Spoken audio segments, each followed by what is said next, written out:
আসসালামু আলাইকুম সুপ্রিয় দর্শক, আপনাদেরকে শুভেচ্ছা সহ আমন্ত্রণ জানাচ্ছি বাংলাভিউ সংবাদে। সাথে আছি আমি ইসমতারা জাহান। প্রথমেই লতিফ ট্রাভেল সংবাদ শিরোনাম।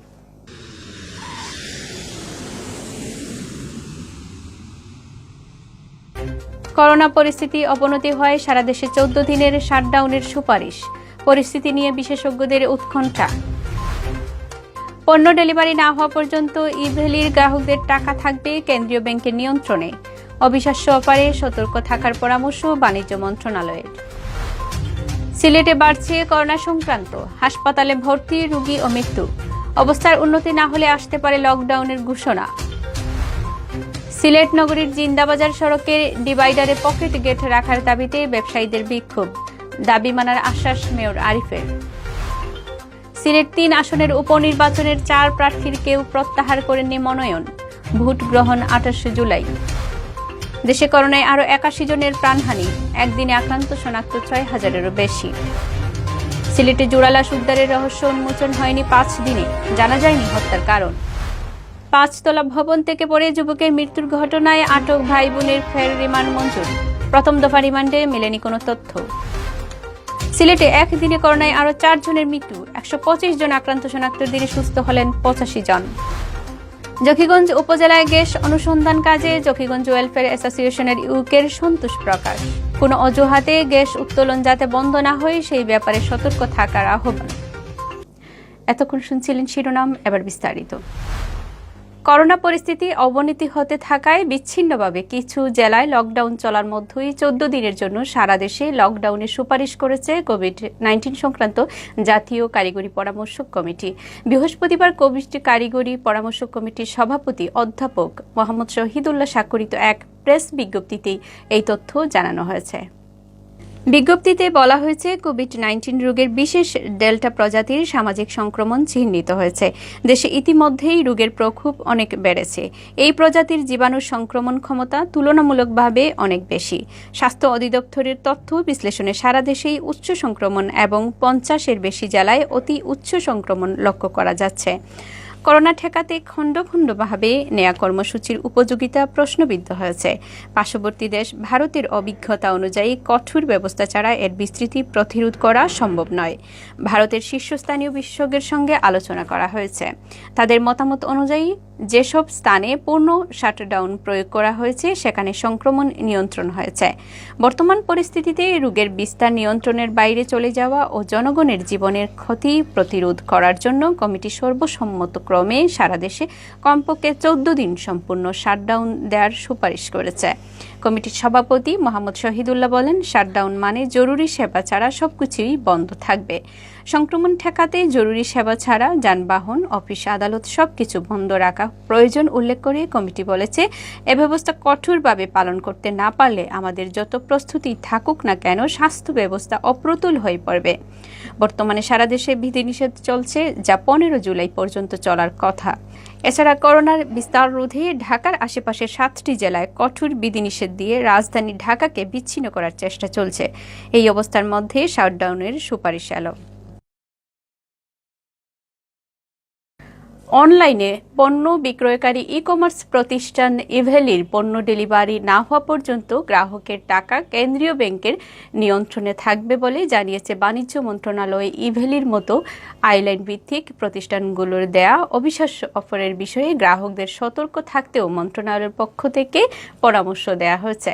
বাংলাদেশ ব্যাংক গ্রাহকের টাকা নিয়ন্ত্রণ করে পেমেন্ট গেটওয়ে নিশ্চিত করবে বলেও বাণিজ্য মন্ত্রণালয় জানিয়েছে। ই-ভ্যালি.com সহ ই-কমার্স প্রতিষ্ঠানগুলোর সার্বিক বিষয় নতুন করে খতিয়ে দেখতে বাণিজ্য মন্ত্রণালয়ের বৃহস্পতিবার বহুপক্ষীয় বৈঠক হয়। বাণিজ্য সচিব তপন ক্রান্তি ঘোষের সভাপতিত্বে ডিজিটাল কমার্স পরিচালনা শীর্ষক এই বৈঠক শেষে মন্ত্রণালয়ের অতিরিক্ত সচিব হাফিজুর রহমান সাংবাদিকদের এইসব তথ্য জানান।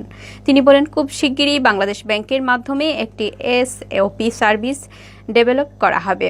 এতে করে পণ্য ডেলিভারি করার আগে পেমেন্ট নিতে পারবে না ই-কমার্স প্রতিষ্ঠানগুলো, আর এই পেমেন্ট কন্ট্রোল করবে ব্যাংক বা ক্রেডিট কার্ড যাদের আছে। হাফিজুর রহমান বলেন, পেমেন্ট দেওয়ার পর পণ্য ডেলিভারি হলে গ্রাহক মেসেজ পাবেন, সেই মেসেজে পেমেন্ট কনফার্ম করবেন গ্রাহকরা। মোটামুটি এই সিদ্ধান্তের আলোকে শিগগিরই এসওপি ডেভেলপ করা হবে।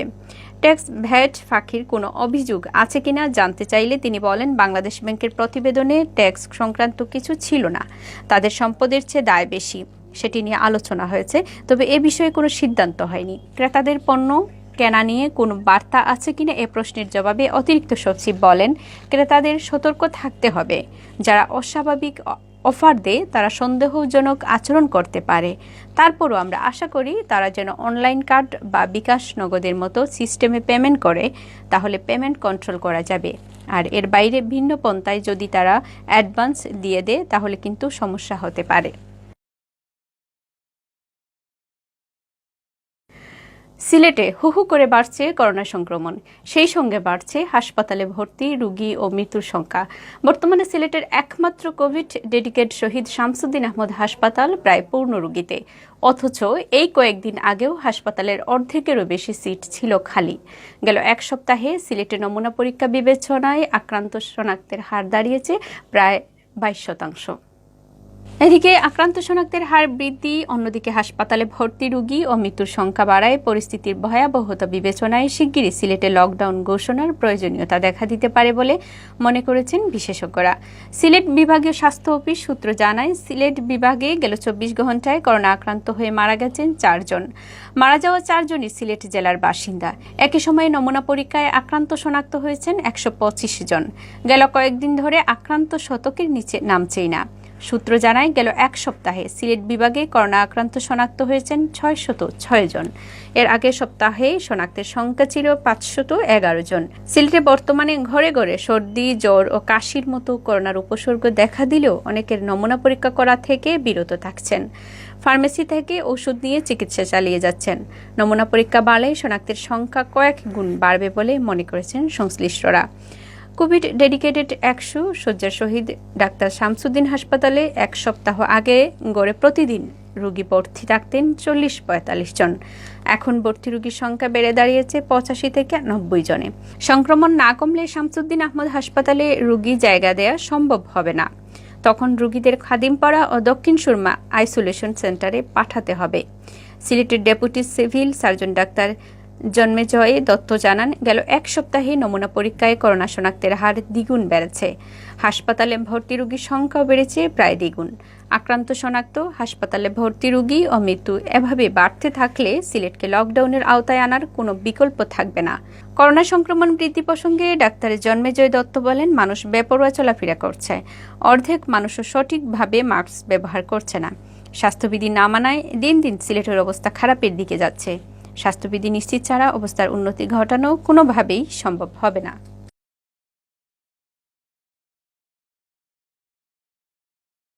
সিলেট নগরের জিন্দাবাজার সড়কে পথচারী পারাপারের জন্য ডিভাইডারে পকেট গেট রাখার দাবিতে রাস্তায় নেমে বিক্ষোভ করেছেন ব্যবসায়ীরা। পরে সিটি কর্পোরেশনের মেয়র আরিফুল হক চৌধুরী এসে দাবি মেনে নিতে তারা ব্যবসা প্রতিষ্ঠানে ফিরে যান। ব্যবসায়ীদের অভিযোগ, বড় মার্কেটগুলোর সামনে ডিভাইডারে পকেট গেট না রাখলে ব্যবসায়ীরা মারাত্মক ক্ষতির সম্মুখীন হবেন। মোজাম্মেল হকের তোলা ছবিতে বিস্তারিত জানাচ্ছেন হাসান মোহাম্মদ শামীম। ডাবল লেনে উন্নীত করার ধারাবাহিক প্রক্রিয়ায় আরেক দফা রোড ডিভাইডারে লোহার গ্রিল সংযুক্ত হচ্ছে জিন্দাবাজার থেকে বন্দরবাজার পর্যন্ত সড়কে। সিলেট সিটি কর্পোরেশনের তত্ত্বাবধানে বুধবার বিকেল থেকে রাস্তা বন্ধ করে শুরু হয়েছে গ্রিল বসানোর কাজ। বৃহস্পতিবার সকাল থেকেই এই কাজে বাধ সাধেন জিন্দাবাজারের ব্যবসায়ীরা। তাদের দাবি, জিন্দাবাজার পয়েন্ট থেকে অগ্রগামী স্কুল পর্যন্ত সড়কের ডিভাইডারে অন্তত 2টি পকেট গেট রাখার। এ ব্যাপারে মেয়রের কাছে আবেদনও করেছিলেন ব্যবসায়ীরা। আশ্বাসও মিলেছিল মেয়রের কাছ থেকে। একটা পকেট গেট, আমরা 2টা পকেট গেটের দাবি করলাম। অ্যাটলিস্ট 2টা পকেট গেট যদি আমরা দেন তাহলে আমরা মুসল্লি সকল যাতে সহজে মসজিদে আইতে পারবো, ওটাও আমরা আসলে মৌলিক দাবি। আমরা অনেক আলোচনা করছি, প্রায় 4 বারের মতো বৈঠক করছি। উনি কিন্তু আমাদের কথা দিয়েছিল যে এখানে 2টা পকেট গেট দেবে। কোনো রাস্তা বাড়াবাড়ার কোনো ব্যবস্থা নাই, কারণ এইসব পুরা 300 কত বেশি হইব। আমরা ব্যবসা অচল হয়ে যাবে, মসজিদের মুসল্লিরা যাইতে পারবে না। এইটাই আকুল আবেদন আমরা প্রশাসনের কাছে যে আমাদের একটা ব্যবস্থা, 2টা পকেট গেটের ব্যবস্থা করিয়া যা হোক জরুরি ভিত্তিতে। তবে বৃহস্পতিবার সকাল থেকে পকেট গেট ছাড়াই রোড ডিভাইডারে গ্রিল বসানো শুরু হলে ব্যবসায়ীরা রাস্তায় নেমে বিক্ষোভ শুরু করেন। কাজ বন্ধের দাবিতে তারা রাস্তায় অবস্থান নেন। আমরা বলি নাই যে আমরা ডিভাইডার ভেঙে দেন, আমাদেরকে 3 ফুটের দুটো গ্যাপ দেন, তাইলেই আমরা খুশি। এর থেকে বেশি কিছু আমাদের দরকার নাই, কারণ ডিভাইডার ভেঙে দিলে অনেক সময় হয় কি সিএনজি মোটরসাইকেলগুলা এদিকে ক্রস করার চেষ্টা করে। আমরা সেটা কখনো চাই না, এগুলা বন্ধ থাকুক, আইনের গতিতে চলুক, কিন্তু আমাদের নামাজের মুসল্লিরা যাতে। ব্যবসায়ীরা প্রায় 2 ঘন্টা রাস্তায় অবস্থানের পর সেখানে আসেন সিসিক মেয়র আরিফ। এ সময় তার সাথে ছিলেন মহানগর ট্রাফিক পুলিশের উপকমিশনার ফয়সাল মাহমুদ ও সিলেট চেম্বারের সভাপতি এটিএম শোয়েব। তারা ব্যবসায়ীদের নিয়ে মুক্তিযোদ্ধা সংসদে বসেন আলোচনায়। বৈঠক থেকে আসে সমাধান, ব্যবসায়ীদের স্বার্থ রক্ষার আশ্বাস দেন মেয়র। দাবিটাও আমরা আমলে নিয়েছি এবং পুলিশ বিভাগের ডিসি ট্রাফিক সহ তারা ট্রাফিক বিভাগের লোকজন আসছেন। আমি তাদেরকে বলেছি যে সুইটেবল একটা জায়গা 2 ফিটের একটা জায়গায় জাস্ট আজানের সময় মানুষ যাওয়ার জন্য, তো এইটুকু ওনারা ডিসিশন নিয়ে আমাদেরকে জানাবেন কোন দিকে কোন পিলারের থেকে বা কোন জায়গায় এটা আইডেন্টিফাই করে দিলে আমরা সেভাবে করব। আরিফের দেওয়া আশ্বাসে খুশি ব্যবসায়ীরা, তবে এই সিদ্ধান্ত দ্রুত বাস্তবায়ন দেখতে চান তারা। হাসান মোহাম্মদ শামীম, বাংলাভিউ, সিলেট। সিলেট 3 আসনের উপনির্বাচনের ঘোষিত তফসিল অনুযায়ী মনোনয়নপত্র প্রত্যাহারের শেষ দিন ছিল বৃহস্পতিবার। ওই দিন কেউ মনোনয়ন প্রত্যাহার না করায় আগে বৈধ ঘোষণা হওয়া 4 প্রার্থী রয়ে গেছেন ভোটযুদ্ধে। সিলেট আঞ্চলিক নির্বাচন কার্যালয়ের রিটার্নিং কর্মকর্তা মোহাম্মদ ইসরাইল হোসেন এই তথ্য নিশ্চিত করেছেন। নির্বাচনের প্রার্থীরা হলেন আওয়ামী লীগ মনোনীত হাবিবুর রহমান হাবিব, জাতীয় পার্টির আতিকুর রহমান আতিক এবং স্বতন্ত্র প্রার্থী বিএনপি থেকে সদ্য বহিষ্কৃত সাবেক সাংসদ শফি আহমদ চৌধুরী ও জুনায়েদ আহমদ মিয়া। এর আগে বাছাইয়ের সময় স্বতন্ত্র প্রার্থী ফাহমিদা হোসেন লোমা ও শেখ জাহিদুর রহমান মাসুমের মনোনয়নপত্র বাতিল ঘোষণা হয়। আপিলেও তাদের মনোনয়ন ঠেকেনি। গত 11 মার্চ সিলেট 3 আসনের টানা 3 বার সাংসদ মাহমুদুস সামাদ চৌধুরী কয়েস করোনা আক্রান্ত হয়ে মারা যান। এরপর 15 মার্চ আসনটি শূন্য ঘোষণা করা হয়। আগামী 28 জুলাই আসনটিতে ভোট গ্রহণের তারিখ ধার্য করা হয়েছে। দেশে গেল 24 ঘন্টায় করোনা ভাইরাসে আক্রান্ত হয়ে মারা গেছেন আরও 81 জন। এ নিয়ে ভাইরাসটিতে মারা গেলেন 13,868 জন। এদিকে মৃত্যু বাড়ার পাশাপাশি গেল 24 ঘন্টায় করোনা শনাক্তের সংখ্যাও ফের 6,000 ছাড়িয়েছে। এই সময় শনাক্ত হয়েছেন 6,058 জন, যা 72 দিনের মধ্যে সর্বোচ্চ। এর আগে গত 12 এপ্রিল এর চেয়ে বেশি করোনা রোগী শনাক্ত হয়েছিল। সেদিন 7,201 জন শনাক্ত হন। বৃহস্পতিবার বিকেলে স্বাস্থ্য অধিদপ্তরের পাঠানো সংবাদ বিজ্ঞপ্তি থেকে এসব তথ্য জানানো যায়। বিজ্ঞপ্তিতে বলা হয়ে গেল 24 ঘন্টায় সারা দেশে 30,391টি নমুনা পরীক্ষা করা হয়। এর মধ্যে আক্রান্ত শনাক্ত হন 6,058 জন। এনে দেশে শনাক্ত ছাড়ালো 8,72,935 জনে। পরীক্ষা বিবেচনায় এ পর্যন্ত শনাক্তের মোট হার 19.93%। স্বাস্থ্য অধিদপ্তর জানায় গেল 24 ঘন্টায় যারা মারা গেছেন তাদের মধ্যে পুরুষ 55 জন ও নারী 26 জন। আর একই সময়ে করোনা থেকে সুস্থ হয়েছেন 3,230 জন। আর এ পর্যন্ত সুস্থ হওয়ার সংখ্যা দাঁড়ালো 7,94,784 জন। দেশে গত বছরের 8 মার্চ প্রথম করোনা রোগী শনাক্ত হয়। এর 10 দিন পর 18 মার্চ প্রথম মৃত্যুর খবর আসে। কয়েক মাস সংক্রমণ ও মৃত্যুর হার ঊর্ধ্ব গতিতে থাকার পর অনেকটা নিয়ন্ত্রণে চলে আসে। চলতি বছরের শুরুতে করোনা ভাইরাসের প্রকোপ অনেকটা নিয়ন্ত্রণে ছিল। তখন শনাক্তের হারও 5% নিচে নেমেছিল। তবে গত মার্চ মাস থেকে মৃত্যু ও শনাক্ত আবার বাড়তে থাকে। বিশ্ব স্বাস্থ্য সংস্থার মানদণ্ড অনুযায়ী কোনো দেশে টানা 2 সপ্তাহের বেশি সময় পরীক্ষার বিপরীতে রোগী শনাক্তের হার 5% নিচে থাকলে পরিস্থিতি নিয়ন্ত্রণে আছে বলে ধরা যায়। সেই হিসাবে বাংলাদেশ করোনা পরিস্থিতি নিয়ন্ত্রণে নেই বলা হয়। বিশেষজ্ঞরা এটাকে বাংলাদেশের করোনার দ্বিতীয় ঢেউ বলেছেন। করোনা সংক্রমণ মারাত্মক আকার ধারণ করায় প্রথমে 21 এপ্রিল ও পরে তা বাড়িয়ে 28 এপ্রিল পর্যন্ত লকডাউন ঘোষণা করেছিল সরকার। এরপর সেটি ধাপে ধাপে বাড়িয়ে 16 জুলাই পর্যন্ত করা হয়েছে। সিলেটের ওসমানীনগরের জোড়া লাশ উদ্ধারের ঘটনায় থানায় 2টি মামলা হলেও 5 দিন এই হত্যাকাণ্ডের রহস্য উদ্ঘাটন করতে পারেনি পুলিশ। কী কারণে হত্যাকাণ্ডটি ঘটেছিল তা এখনও রয়ে গেছে অজানা। স্কুল শিক্ষিকা তপতি দে লাবণীকে খুন করে গৃহকর্মী গৌরাঙ্গ সরকার গলায় ফাঁস লাগিয়ে আত্মহত্যা করেছে প্রাথমিক তদন্তে পুলিশ এমনটা নিশ্চিত হলেও কী কারণে সে হত্যাকাণ্ড ঘটিয়েছে তা জানা নেই কারো। ঘটনার পর গৌরাঙ্গের ভাই গোবিন্দ সরকার থানায় একটি অপমৃত্যু মামলা করলেও তার দাবি ময়নাতদন্তের কথা বলে পুলিশ তার স্বাক্ষর নিয়েছে। তার দাবি গৌরাঙ্গ আত্মহত্যা করেননি, তাকে পরিকল্পিতভাবেই হত্যা করে খুনিরা লাশ ঝুলিয়ে রেখেছে। গেল শনিবার দিবাগত রাত 12টার দিকে পুলিশ ওসমানীনগর উপজেলার সোয়াইরগাঁও নিজ বাড়ির একই কক্ষ থেকেই তপতি দে লাভলির গলাকাটা ও গৃহকর্মী গৌরাঙ্গ সরকারের ঝুলন্ত লাশ উদ্ধার করে। এই সময় ঘরের দরজা ভেতর থেকে লাগানো ছিল। জানালা ভেঙে পুলিশ লাশ দুটি উদ্ধার করে। এই ঘটনায় গৌরাঙ্গের ভাই গোবিন্দ সরকার থানায় একটি অপমৃত্যু ও তপতিদের ছেলে তন্ময় দেব বিপ্লব গৃহকর্মী মৃত গৌরাঙ্গকে আসামি করে থানায় হত্যা মামলা দায়ের করেন। পুলিশ ওই সময় জানিয়েছিল প্রাথমিক তদন্তে তাদের মনে হচ্ছে কোনো ক্ষোভ দেখে স্কুল শিক্ষিকা ও তপতি খুন করে গৃহকর্মী গৌরাঙ্গ আত্মহত্যা করেছে। এদিকে মামলা দায়েরের পরদিন থেকে গৌরাঙ্গের ভাই গোবিন্দ দাবি করে আসছেন স্কুল শিক্ষিকার সাথে তার ভাইকেও দুর্বৃত্তরা খুন করেছে।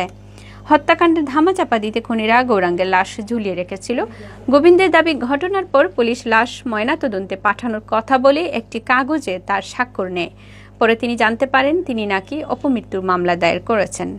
এদিকে জোড়ালাশ উদ্ধারের 5 দিন অতিবাহিত হলেও এখনও এর রহস্য উদ্ঘাটন করতে পারেনি পুলিশ। এ নিয়ে এলাকায় চলছে নানা আলোচনা।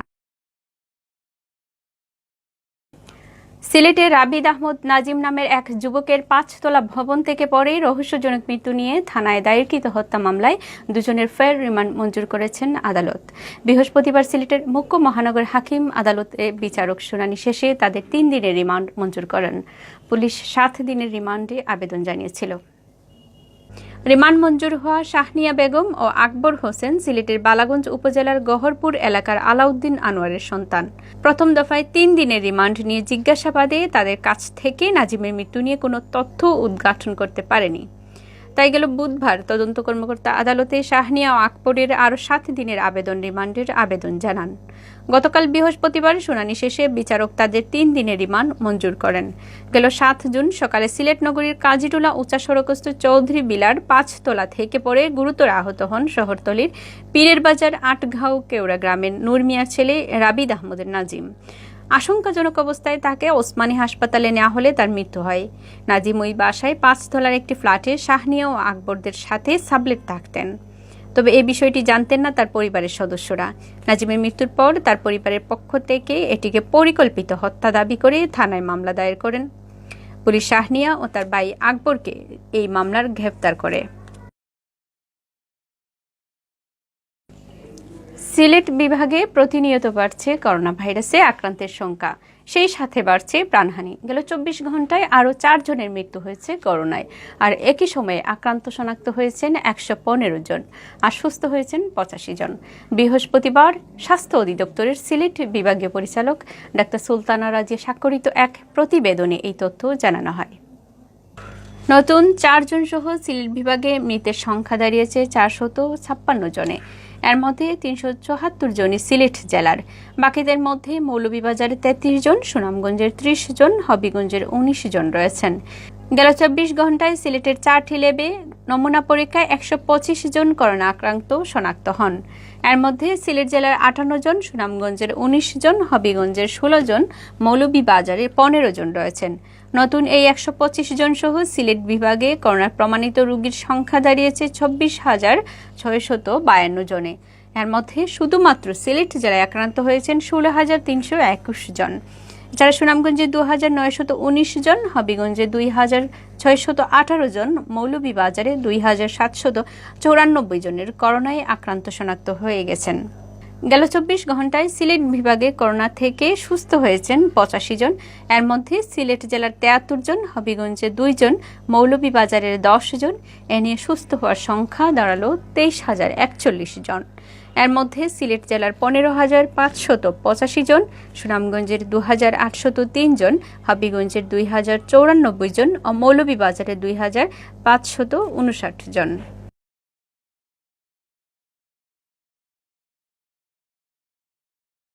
সিলেটের জকিগঞ্জ উপজেলায় গ্যাস অনুসন্ধান কাজে সন্তোষ প্রকাশ করেছেন জকিগঞ্জ ওয়েলফেয়ার অ্যাসোসিয়েশনের ইউকের নেতৃবৃন্দ। তবে কোনো অজুহাতেই যাতে গ্যাস উত্তোলন থেকে পেট্রোল বাংলা পিছিয়ে না যায় সেদিকে সবাইকে সতর্ক থাকার আহ্বান জানিয়েছেন তারা। মঙ্গলবার পূর্ব লন্ডনের একটি রেস্টুরেন্টে অ্যাসোসিয়েশনের উদ্যোগে লন্ডনের বাংলা মিডিয়ায় কর্মরত সাংবাদিকদের নিয়ে আয়োজিত এক সংবাদ সম্মেলনে এই আহ্বান জানানো হয়। সংবাদ সম্মেলনে স্বাগত বক্তব্য রাখেন সংগঠনের সভাপতি ও ক্রয়ডন কাউন্সিলের মেয়র শেরওয়ান চৌধুরী। লিখিত বক্তব্য পাঠ করেন সংগঠনের সাধারণ সম্পাদক আবুল হোসেন। এ সময় সংগঠনের নেতৃবৃন্দ বলেন, অবস্থা দৃষ্টে মনে হচ্ছে জকিগঞ্জই হবে দেশের 28তম গ্যাস ক্ষেত্র।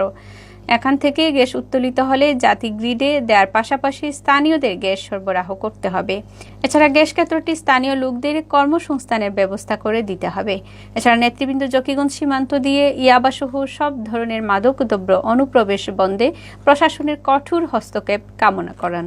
সংবাদ সম্মেলনে আরও উপস্থিত ছিলেন সংগঠনের ট্রেজারার গোলাম মর্তুজা চৌধুরী ইকবাল, যুগ্ম সম্পাদক মোহাম্মদ জয়নুল আবেদিন, জকিগঞ্জ উপজেলা এডুকেশন ট্রাস্টের general secretary Fazle Ahmad Chowdhury Eklim, education secretary Kazi Khaled Ahmad ও assistant religious secretary Kazi Maulana Emdadul হক।